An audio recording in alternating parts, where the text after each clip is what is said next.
Today's mindful moment. What happens when the past literally walks through the door, uninvited?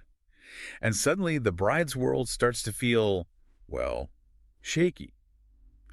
That's pretty much the scene we get in these bits from Lethal White zeroing in on Robin Ellicott's wedding. It really is. We're dropped right into this cauldron of unspoken stuff. Robin's marrying Matthew, something she's planned for, but boom, her PI partner, Cormoran Strike, shows up.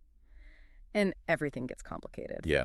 So our aim here is to kind of unpack what's going on in these scenes, the key moments, the relationships, what's clearly wrong, and maybe what's coming next. Exactly. And we'll touch on those subtle cues too. The tiny expressions, the hesitations, those mindful moments that really tell you what's actually going on beneath the surface. They're super important in relationships like these. Okay, let's get into that wedding crash. Robin sees Strike, and her first thought isn't how lovely. It's this urgent, is he still there? Yeah. To Matthew. Right. And Matthew's reaction, not exactly groomly bliss. For Christ's sake. Then this, I don't know, slightly dodgy explanation about hearing Strike was injured on the news. Yeah, Robin clocks that guilt straight away, doesn't she? It just screams that he knew Strike might show up, or at least knew something he wasn't sharing. Totally. And Strike himself, he's not exactly blending in, bandaged hand, looking rough. It's like a walking, talking symbol of the dangerous work Robin used to share with him. And then there's the whole mystery of the missed calls. Strike tried to call Robin before the wedding, sent messages. She got nothing. Nothing. So was that just, frantic wedding prep?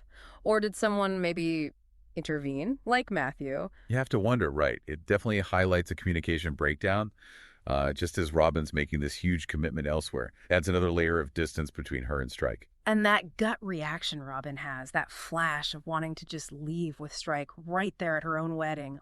Wow. It's fleeting, yeah, but it says so much, doesn't it? About where her head, or maybe her heart, still is. That connection is strong. Undeniably, it makes her internal conflict so clear. And later, when Matthew's giving his speech, Strike's just checked out, closes his eyes. He's clearly not buying into this happy union. Not at all. Which leads us to that scene in the bridal suite. Oof. That's where it all really spills out. Robin's unhappiness, Matthew's controlling side, especially about her job. Yeah, Matthew just lays it out. He doesn't want her going back to work with Strike. It's possessive, and it really shows the power dynamic he expects. And her taking off the ring, that cold exchange, like the marriage is already broken moments after it started. It's brutal, a really potent symbol. And while all this drama unfolds inside, Strike just walks away, stands outside alone. You wonder what he's thinking. Loss, strategy. Hard to say.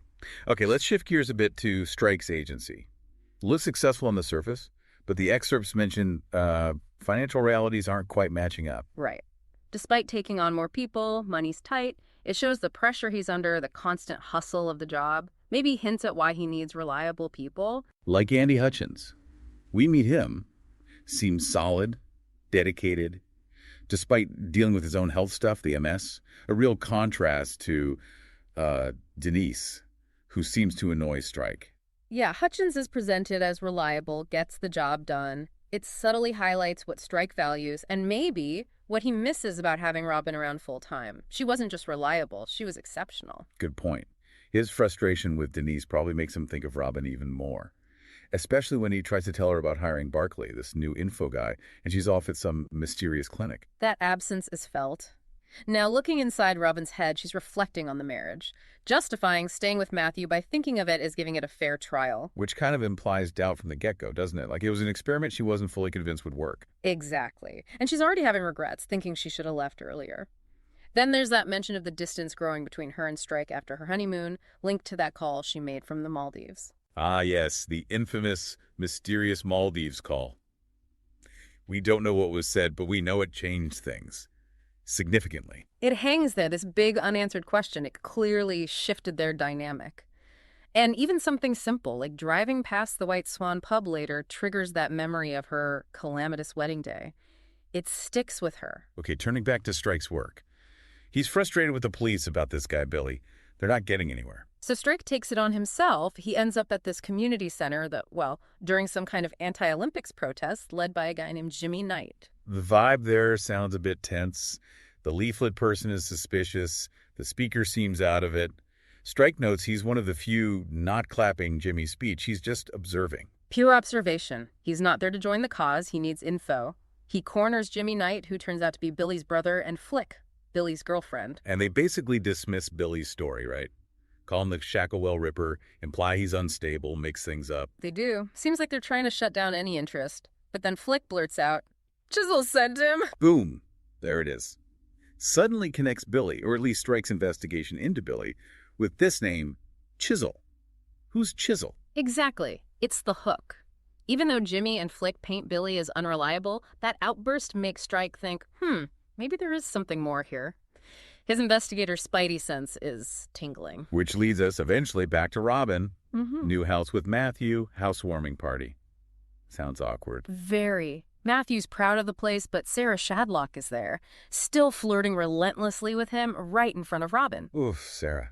Always stirring the pot. And then, guess who shows up at the party? Strike. And he's not alone. He's with Lorelei, his girlfriend. Talk about adding layers to an already tense social situation. Oh, man. You can just feel the awkwardness. Robin's even rehearsing lines in her head, trying to seem cool, unaffected, but also desperate to know about the Billy case. It's that pull again, isn't it?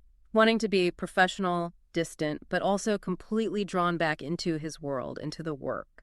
And speaking of analyzing these kinds of subtle interactions, channels like Mindful Moments and our podcasts, which uses AI for audiobook analysis, can sometimes offer interesting takes on these underlying emotions. Right. And there is that moment, however brief, when they talk about Billy and the Chiswells. It feels like the old days, like the partnership clicks back into place for a second. It does, a glimpse of what they had and maybe what Robin misses. Okay, so, post-party, Strike gets this call from Jasper Chiswell, the Chisel Flick mentioned. Seems likely. And Chiswell sounds seriously agitated on the phone. Sets up a pretty tense meeting. Definitely. Strike goes to Chiswell's place, and the topic is blackmail. Chiswell claims Jimmy Knight is blackmailing him, and someone else too implied to be Geraint Wynn. Over photographs, apparently. Wynn supposedly has them. Chiswell denies everything, especially some disturbing story about a child being strangled years ago that Billy might have witnessed. It's a lot. Chiswell's very defensive. Then he brings up his own son, Freddie, who died a case Strike looked into years before. Why bring that up now?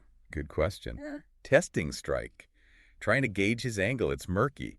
Afterwards, Robin's obviously dying to know what happened. Yeah, she corners Strike. He tells her about the blackmail accusations, Jimmy Knight, Geraint Wynn, the whole mess. And Robin's reaction. Yeah. Shocked. They have that little Latin exchange, de mortuis nil nisi bonum, about speaking ill of the dead, or maybe the nearly dead in Chiswell's case. It shows their shorthand, that shared wavelength they have. Suddenly they're back in sync, analyzing the case together. It feels familiar, comfortable for them.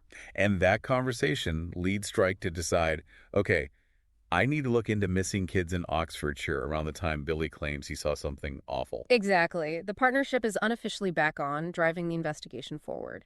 Meanwhile, we get a little more on Strike's relationship with Lorelei. Yeah, it's described as different from his past with Charlotte. Less intense, maybe less all-consuming. Seems that way. The narrative notes the absence of "I love you." It feels more casual, perhaps safer for Strike after the drama with Charlotte, but maybe less fulfilling. Hard to tell yet. We also see Robin struggling. Nightmares, waking up distressed, suggests the stress is really getting to her. Definitely. And she's still sharp, observing things like her interactions with Amir Malik, who works for Delawin Geraint Wynn's wife.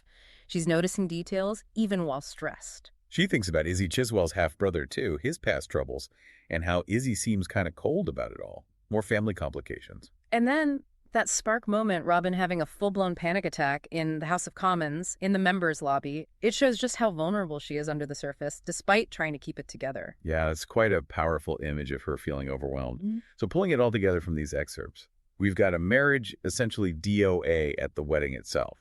Robin's deeply unhappy but stuck, for now. We've got Strike juggling of financial woes with a potentially massive case involving blackmail, a government minister, maybe even historical child abuse via Billy's fragmented memory. And his connection with Robin is undeniable but fraught with complications. Lots of questions hanging. What did Billy really see? Who is blackmailing Chiswell, and why? Can Robin find a way out of her marriage? What's the future for her and Strike, personally and professionally? These opening scenes really load the narrative with tension, don't they? Unspoken feelings, past traumas bubbling up, secrets everywhere. You just know things are going to escalate. It makes you wonder how much the things left unsaid are driving everyone's actions. Absolutely. Well, thank you for exploring all this with us today. If you want to keep following the threads of this complex story, definitely subscribe for future analyses. Share this with anyone else who loves digging into a really intricate narrative. And of course, you can grab Lethal White itself using the link in the show notes to read the whole thing. Right. And remember, as always, engage with these stories critically. Think for yourself and form your own conclusions about what's really going on.